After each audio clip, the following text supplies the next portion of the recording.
국내 치매 환자가 100만 명을 넘긴 것으로 추정됩니다. 최근 치매 관련 사고도 잇따르고 사회적 비용도 급증하고 있습니다. 치매를 치료할 수 있는 길을 열어줄 연구 결과 하나가 나왔습니다.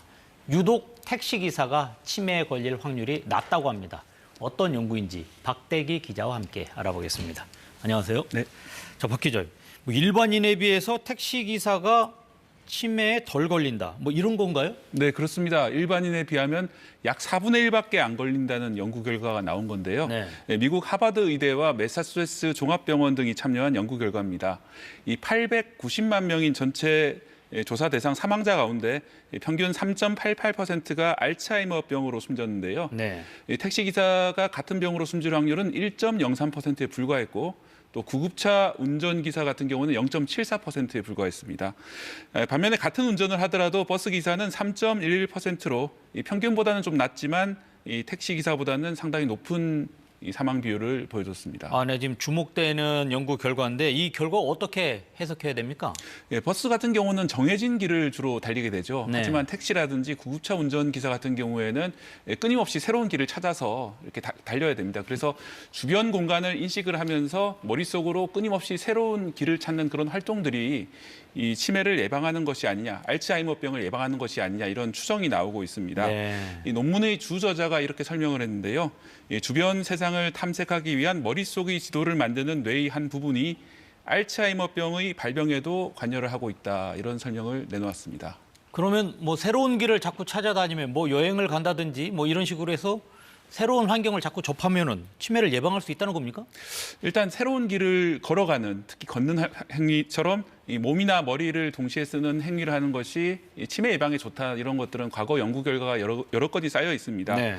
다만 이번 연구 결과 좀 주의하셔야 될 점은요. 엄밀하게 인과관계를 따져본 그런 연구 결과는 아닙니다. 미국에서 2020년부터 3년 동안 숨진 이 전체 사람 가운데 이 알츠하이머로 숨진 사람의 비율을 직업별로 이렇게 분류를 해본 그런 연구 결과이기 때문에 네. 인과관계 분석까지 들어간 그런 결과는 아닙니다. 그래서 연구진도 좀 지나친 확대 해석은 경계를 하고 있습니다.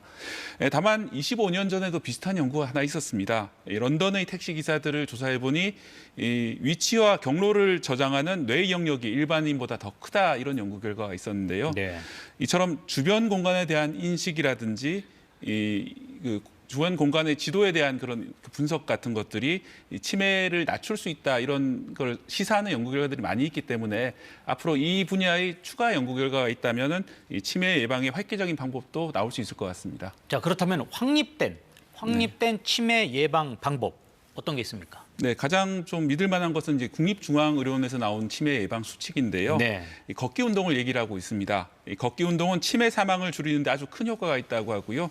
일주일에 3번 이상 걷기 운동을 하고 또 가족이나 친구와 자주 교류할 것을 권하고 있습니다. 다만 이 가족이나 친구와 만나더라도 술은 안 드시는 게 좋을 것 같습니다. 술은 한 번에 석 잔보다 적게 마시고 담배는 반드시 금연하시라고 이렇게 권고를 하고 있습니다. 네. 또 부지런히 글을 읽고 또 글을 쓰는 활동은 치매 예방에 도움이 됩니다. 정기적인 건강검진, 또 해마다 보건소에서 치매 초기 검진을 받는 것도 중요한 예방 방법으로 권고되고 있습니다. 지금 우리나라에서 치매로 인한 사회적 비용 이런 것은 좀 얼마나 됩니까? 네, 막대한 비용인데요. 1인당 따져도 2천만 원이 넘는다고 그러고요. 네. 2년 전 기준으로 봐도 이 국가 전체로 보면은 연간 22조 원 이상이 들어가고 있습니다. 네. 이 앞으로의 추세가 더 문제입니다. 2040년이 되면은 220만 명 정도가 치매에 걸려서 그 비용은 78조 원이 될 텐데요. 지금 표에 보시면 2030년 같은 경우에도 15년 뒤인데요. 죄송합니다. 5년 뒤인데요. 예. 140만 명이 걸리고 38조 원 정도가 들어갈 거다, 이렇게 예상이 되고 있습니다. 우리나라 고령화 때문에 여러 가지 경제 위기를 겪을 걸로 예상이 되고 있습니다만 이 치매 비용, 막대한 치매 비용도 커다란 경제적인 지장을 주는 그런 일이 될 것 같습니다. 그러면은 치료제 관련해서 소식은 없습니까? 치매 진행의 속도를 낮추는 그런 약들이 외국에서 개발이 돼서 최근에 국내에 도입이 됐습니다. 네. 하지만 그 부작용도 있기 때문에 이 약은 전문의 처방을 통해서 좀 주의와 함께 사용하셔야 될 것 같습니다.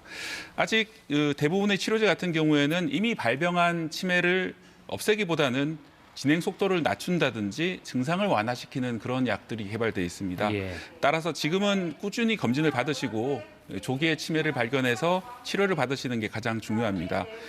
근처 보건소에 가시면은 치매 안심센터가 있기 때문에 이곳을 자주 방문하셔가지고 검진을 받으시는 게 좋겠습니다. 네, 알겠습니다. 여기까지 듣겠습니다. 지금까지 박대기 기자와 함께했습니다. 고맙습니다.